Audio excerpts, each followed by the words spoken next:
Well, hello, and thank you for joining us for Firefly's family game night. I know we're a little bit early today, but we have such a special event going on in the back. For those of you who haven't seen our post, this is our 10-year anniversary. Go Firefly! So we are having a great time in the back. We're playing lots of fun games, and so we're going to go ahead and do a quick video for our family game night tonight before we actually do it in the back. We wanted to show you guys about the Scooby-Doo Betrayal game, and I'm going to actually introduce Faye here. And so Faye is going to be helping me out with explaining the game to you guys. So I'm going to turn it over to Faye. Thanks for joining us, Faye, and I hope that you all have fun this family game night. Absolutely. Alright, so in this game there are actually two other Betrayal games. They're a bit harder and they probably should not be played with younger kids. But this game is great for families because it's a Scooby-Doo game. So of course they're going to make it to where the whole family can play the game. So the way this game works is you are playing one of the 5 characters here. It's the Scooby-Doo Mystery Machine Gang. And you're going to have a little character token thing. And each one has a different ability. Like Shaggy here, his ability is on his turn, he may re-roll up to 2 dice when he spends a Scooby snack. So everyone has a different ability, that's just Shaggy's. And on the cards, you'll see they have these different little numbers. This is their little attributes. You have your speed here, this is going to be how much you can move on a turn. You've got your might, you've got your courage, and you've got your brains. They all start on the little green number, and different things in the game can make them go up or down. So when you start the game, you're going to have these 2 tokens out. You have the entryway, and you have the mystery machine. These are the starting points. Everyone starts inside on the entryway. So on your turn, say I am Fred here. Now Fred has a speed of 3, so he can move 3 spaces. So I'm going to choose to go outside. You can go through any doors that connect. So these 2 doors connect, so I'm going to go 1, and then I'm going to explore. So when I explore, I'm going to draw one of the correct tokens. So since he's outside, I'm going to draw from the outside deck, and I'm going to add it. I drew the cave. And so you need to connect the little doorways here. You need to connect as many as possible, but if you end up with a dead end, so there's more tiles on the board and you have to put a dead end, that's okay. You just can't go through that door anymore. And he moves in here. So this little magnifying glass means that I'm going to draw a clue card. And we're going to read what it says. So this clue card is the treasure chest. And it says, you hear a strange thump from inside.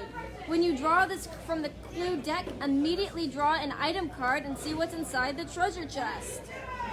So we're gonna get an item card, and I got the vase. Jinkies! It's heavier than it looks, must be valuable. On your turn, you may take 2 Scooby snacks. If you do, bury this card.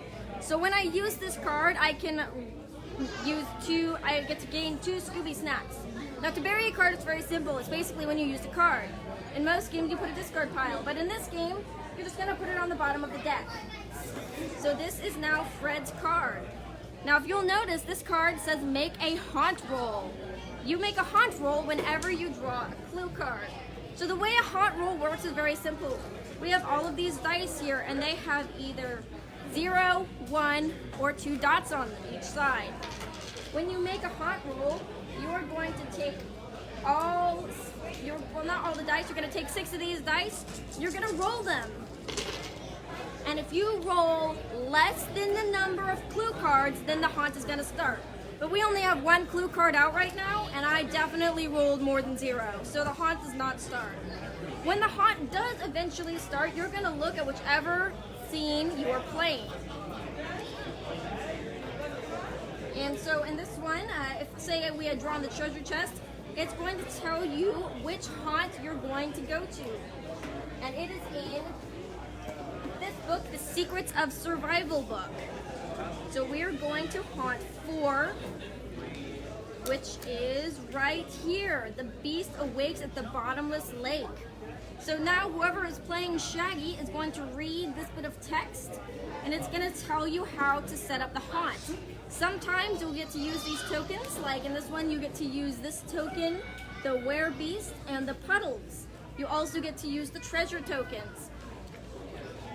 So there will be, when the haunt starts, there will be one person, it'll tell you in the Secrets of Survival book who it is, who's gonna randomly disappear. Maybe they go behind a trap door, or maybe they fell through a hole in the floor. So we're gonna say it's Velma today. So Velma disappears, and she's going to take, her player's going to take the Monsters Tome book, and she's going to be the player who controls the monster. Now in this game, because it's the family game, it tells you who it is. But if, say, your little 6-year-old child is the monster and they can't read yet, well, that's okay, because you can just decide that, you know what, I think that Velma should still be here. It'd actually make a lot more sense if Shaggy was the monster today. So you can always change who the villain is if you want to. And it'll tell you what to do next. And at that point, it becomes the monster versus all of the players. So all of the players are going to team up to try to unmask whoever the monster is. Because, you know, in Scooby-Doo, it's always some crazy person in a mask. And so in the game, you'll also be able to make skill checks. Sometimes I might say to make a might roll. You're going to look at your little card, and you're going to see what the number your arrow is pointing to is. Right now, it's at a 4. That means you take that many dice, 4 dice, and you're going to roll them. And you're trying to get either higher or lower than whatever the skill check says. Now the way Scooby Snacks work is you can spend a Scooby Snack to re-roll a die. So say this die was actually blank and I wanted to re-roll it, I can spend my Scooby Snack and re-roll the die. Now in the normal Betrayal game, if all of your stats were to go to the little skull, you would be out of the game. But since this is the Scooby-Doo version, you just kind of got a little stunned for a second. So you just turn your figure like that, and you miss your next turn. You have to stand back up, and all of a sudden you can play again, and all of your stats will reset. Every game's going to be a little different, so you can play this game over and over again, because the monster will always be different, and what you have to do to win will be different. And so that's how you play Betrayal at Mystery Mansion. It's a really great game, and it takes about 30 minutes to play.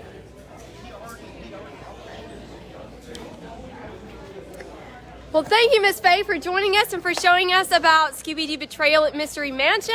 I hope that you all have a wonderful weekend this weekend. I hope you all had fun with Miss Faye.